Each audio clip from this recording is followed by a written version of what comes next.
What is going on, everybody? Welcome to the first video of 2024. I've got a little bit of a different one for you guys here today.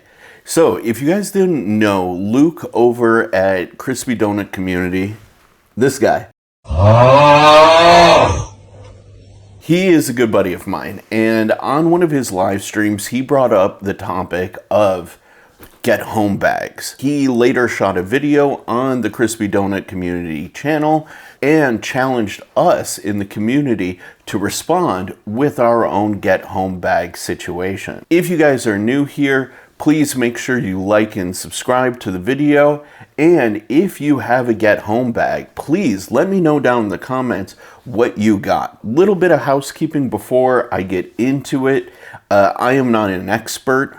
These are just a few little tips and tricks that I've picked up along the way, and I'm gonna try and get through this as quickly as possible. Believe it or not, this is like my fourth time recording this video, and it gets a little long, so I'm gonna try and compact this as quickly as possible. Enough with the preamble.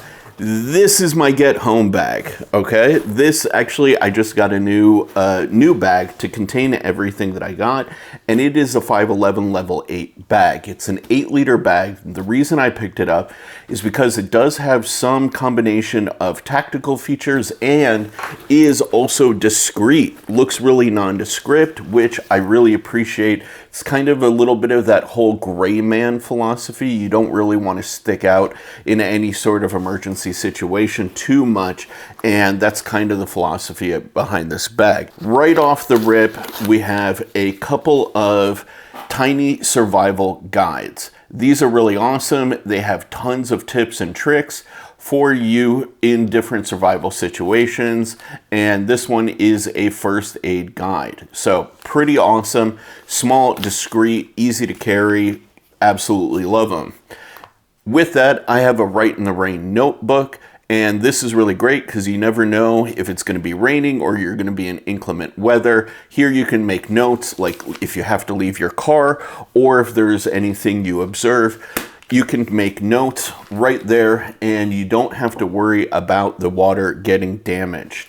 Next to that, I keep a set of like energy bars. These are Pro Peak Frosted Sea Salt and Caramel bars. These I picked up on the recommendation of Luke. They're a little sweet for me, but 150 calories each, 24 grams of carbohydrates, good for energy on the go. Next to all of this stuff, I have a USB-C cable that is capable of 100 watts charging, along with my 10,000 milliamp battery backup.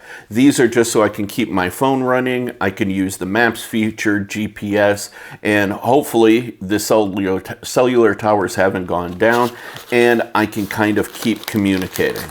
So all of that is in my front pouch. So the idea with this is that these are quick and easy to grab.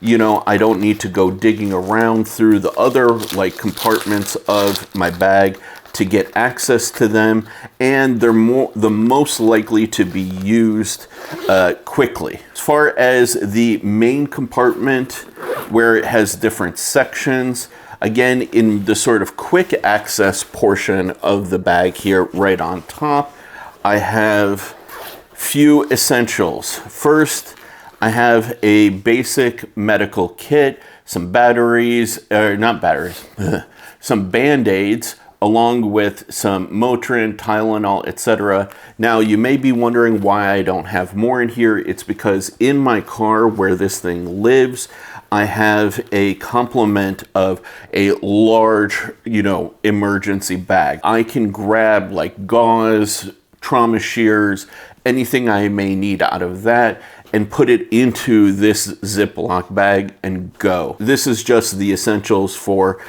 scrapes and cuts. To go with my Write in the Rain notebook, I have two Write in the Rain pens. This may look familiar. It's based on the Fisher Space Pen design. It's plastic, it's ultra lightweight, has a pressurized pen cartridge in here, but this is great because it weighs nothing and it will allow me to write in, again, the rain.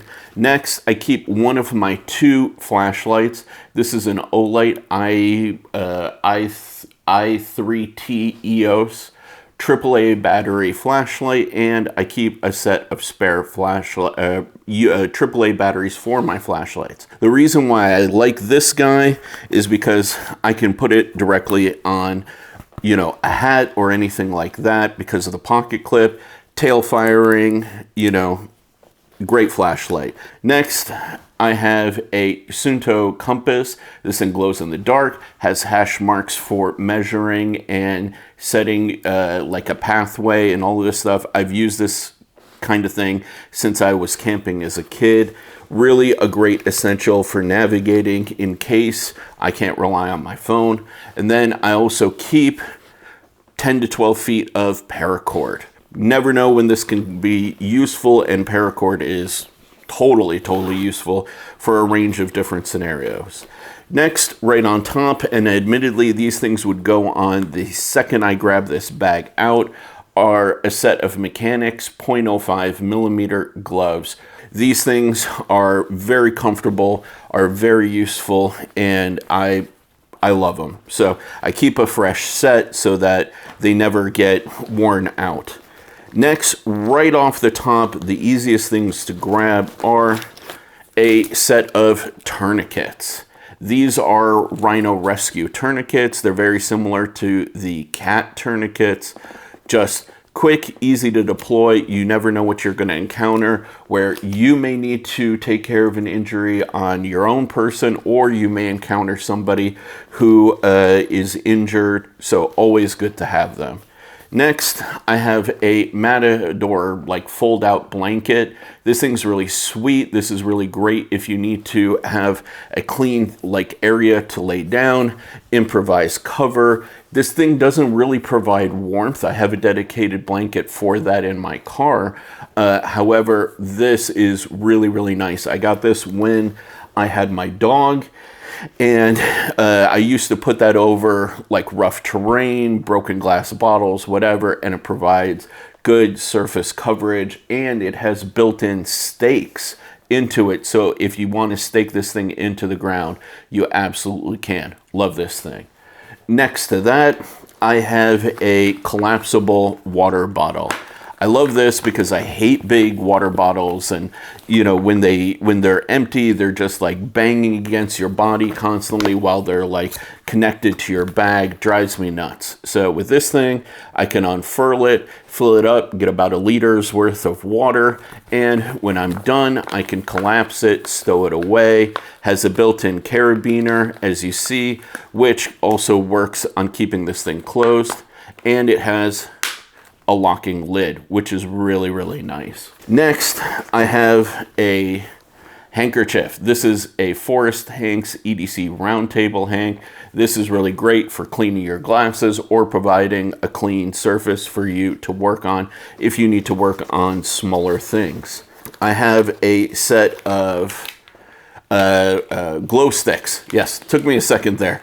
But I have a set of glow sticks. These are really great for if you need light at night and you do not want to burn through the batteries in your flashlights, but also if you need to signal to people where, you know, you may need to get some attention. Also, as I mentioned, I have a secondary flashlight. This is a 4.7's Preon.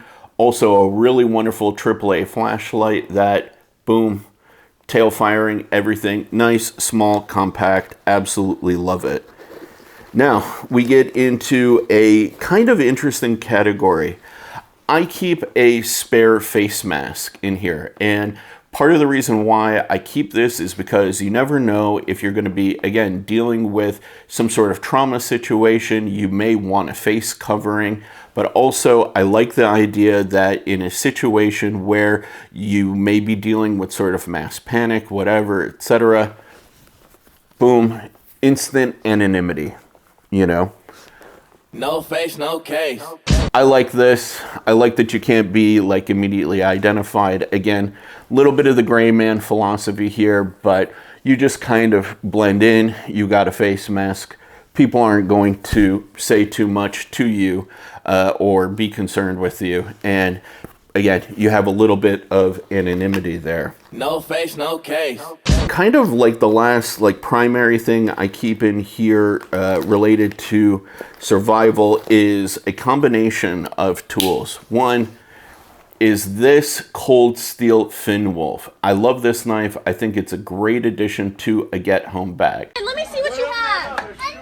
No! The reason I chose this over a fixed blade is because you get a Scandi grind and you get the triad lock in a very, very affordable package. And with this, you have the ability to feather stick, you have the ability to actually baton, and you get compactness.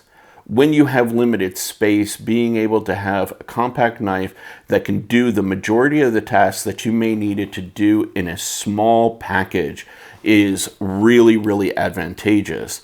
Plus, it's stainless, so I don't need to worry about it rusting over time as I just leave it in the bag. Plus, you can use the back edge of this thing for striking a fire steel, which is part of what I've got next. I have a small little fire making kit because I don't really expect that I'm going to be out in the woods and needing to make fire, but I have it just in case. I keep trusty old Bic lighter and some chapstick, which is petroleum jelly based.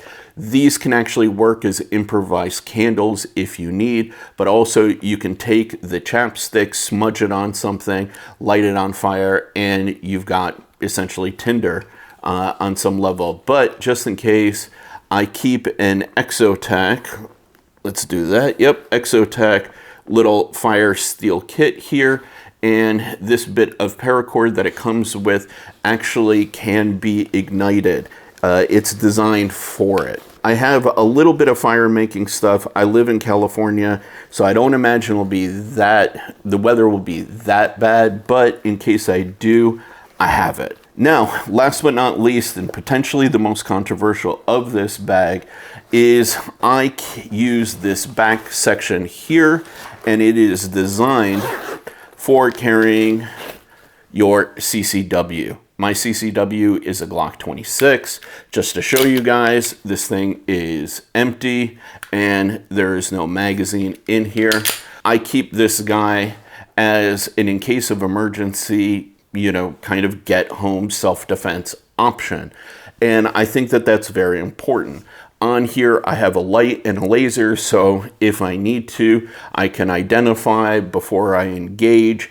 And this is just more of a, God forbid, you need some degree of self-protection, I at least have it. I keep this along with 3 magazines inside of here with hollow points.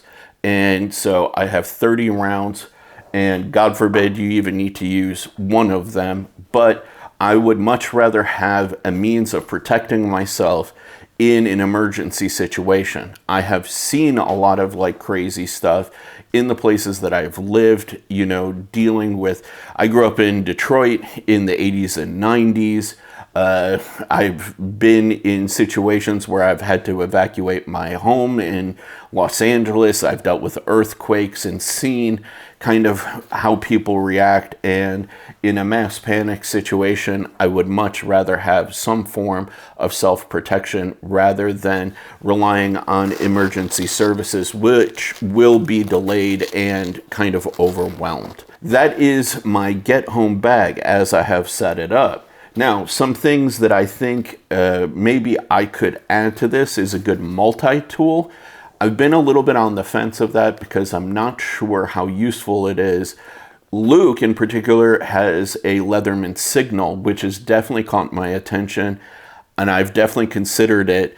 I also have this Leatherman Free T4, which is pretty good. I mean, it's just basic screwdrivers and a freaking, nice pair of scissors, which I think is actually the best part of this thing.